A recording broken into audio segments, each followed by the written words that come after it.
Well, hello, everyone. Welcome. Grayson Geiler here with SES Services Weekly. I like to take some of the financial news and headlines that are out there and go a little bit into depth. Thanks for spending a few minutes with us. Okay, so today what we're going to talk about is the market volatility recently and the dollar strength. So, of course, the Federal Reserve is raising interest rates quite drastically. Excuse me, in an effort in their crusade to tame the inflation that they created.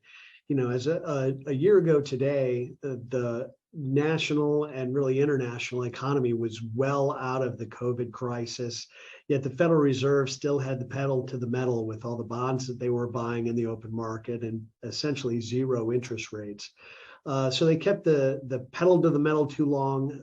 They said the inflation was going to be transitory, and clearly it's not. So now they're on a crusade to reel in that inflation, and things are starting to get a little bit crazy.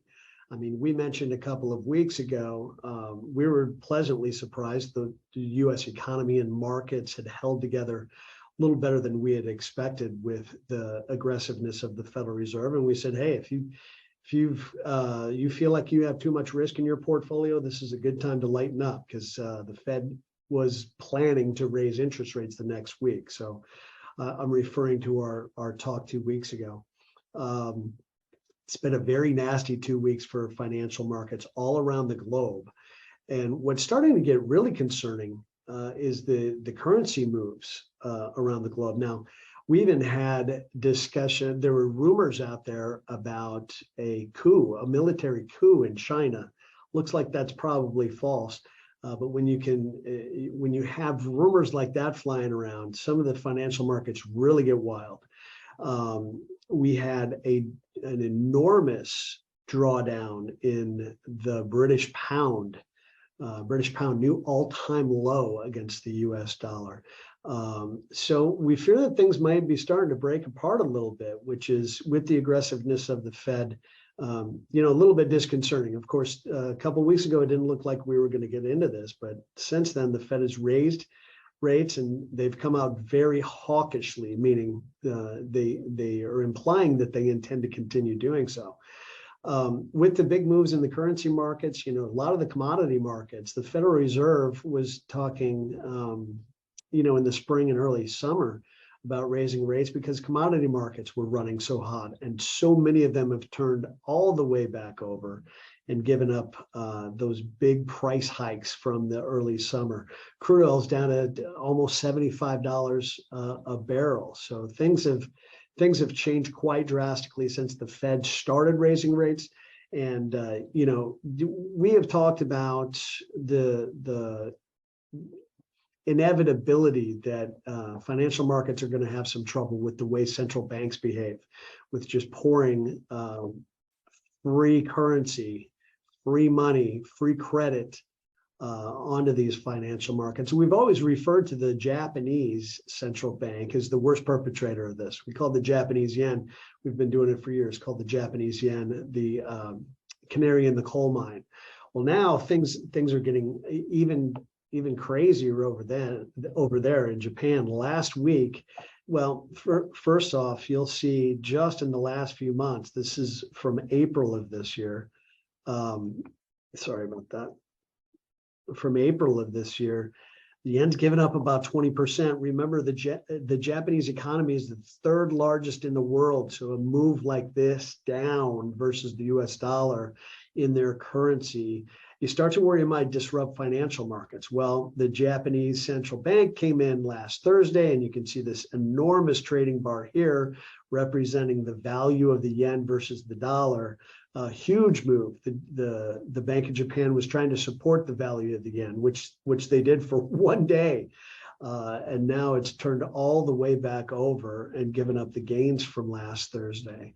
And a lot of this is just inevitable. The Japanese have a huge amount of debt, percentage-wise relative to their economy, twice what we have. But their big problem is they kept interest rates so low, and the interest rates are not coming up with the rest of the world. The the British have raised interest rates. They might have to raise interest rates a lot more considering what's happened to the British pound. But the Europeans have raised rates. All around the globe, the interest rates are starting to come back, but not in Japan.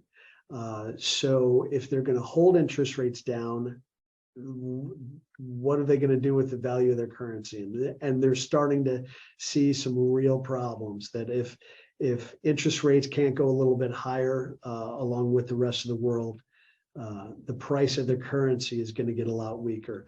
Hey, as long as this doesn't really break loose, we're not predicting doom, but we sure hope that the Federal Reserve is paying as close of attention as we are, because a lot of the reasons that they gave for raising rates have turned. It already has. Some economic numbers have really turned down. Things are slowing down a lot. So when we hear the Federal Reserve talking about, hey, we really need the economy to slow down, it's starting to look like, hey, you guys should be careful what you're wishing for. So if the financial markets are keeping you up at night, you need to lighten up the risk in your portfolio. The US dollar is very strong worldwide, which is good news for us. I think it's going to continue. Japanese yen used to be a flight to safety sort of currency. You look back, even COVID time, there was a big jump in the value of the Japanese yen during international crisis. And that has changed. Now everything is the US dollar. People are running to the US dollar. I don't think that's going to change. But we don't want things breaking worldwide because that will end up affecting us. So stay tuned, tighten the belt if you feel like you need to. Feel free to reach out to us. You see our email and phone number up there.